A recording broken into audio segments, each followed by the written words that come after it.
Keeping it real, keeping it real. Keeping it real, keeping it real. Keeping it real with Reverend Laura. Well, good morning, everyone. Welcome to Keeping It Real. I'm Laura Hallett, and it's my pleasure to be here with you again this morning. This month, for the month of August, we're talking about a branch of science called ecosomatics. And ecosomatics is about integrating the experience of our bodies with the environment around us. And so this morning I'm out here in my backyard just doing my morning practices that I do. You know, I start off with my cup of coffee and journal and something to read. And I do a practice where I draw the mandalas here. But just to spend time integrating my life with my world around me it's proven to be quite a powerful experience for me.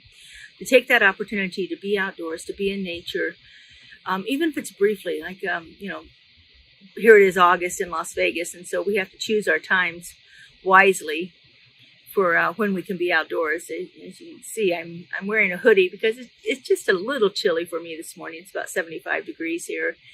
And,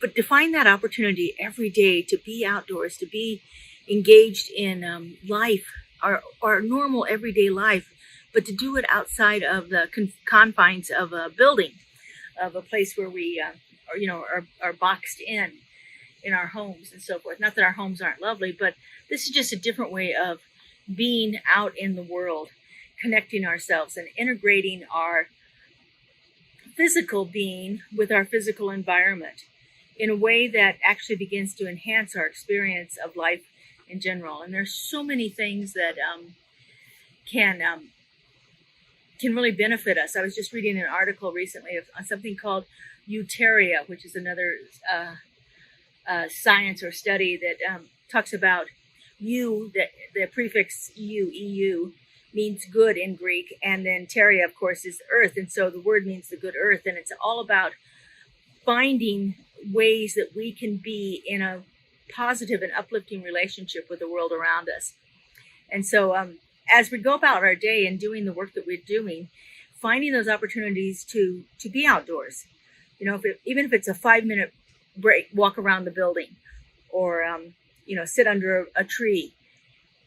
You have a bench or a park nearby, just to take that opportunity to, that whole adage of stopping and smelling the roses is so powerful for us in our lives. We don't often consciously give ourselves the opportunity to do that.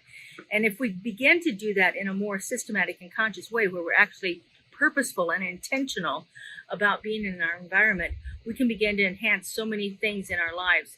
I mean, the physical well-being that's available. I talked about last week about earthing, where we are connecting with the earth and exchanging electrons and free radicals and so forth get dissipated as we connect. We literally ground ourselves with the earth, and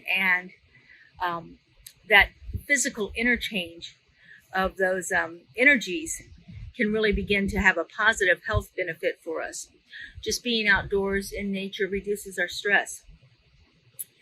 It eliminates, my air conditioner just went off. It eliminates a lot of the negative effects of the world, this whole built up, commercialized, urban world that we live in.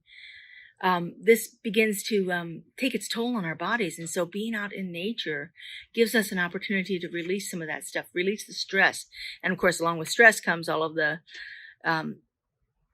impact to our body that it has, the inflammation that comes when we are under stress, the high blood pressure, the worry and anxiety that can happen when we're under stress. Finding ways to eliminate that by being out in nature can really begin to have a positive impact on your life. So this week, find some way to be out here. Find some way to come out into the world and be a part of it and allow it to become part of you. It's really a very, very powerful practice, and I can't wait to do it more, especially as we cool down here in Las Vegas. Have a great week, everyone, and we will see you next week here on Keeping It Real. Bye-bye. Keeping it real with Reverend Laura.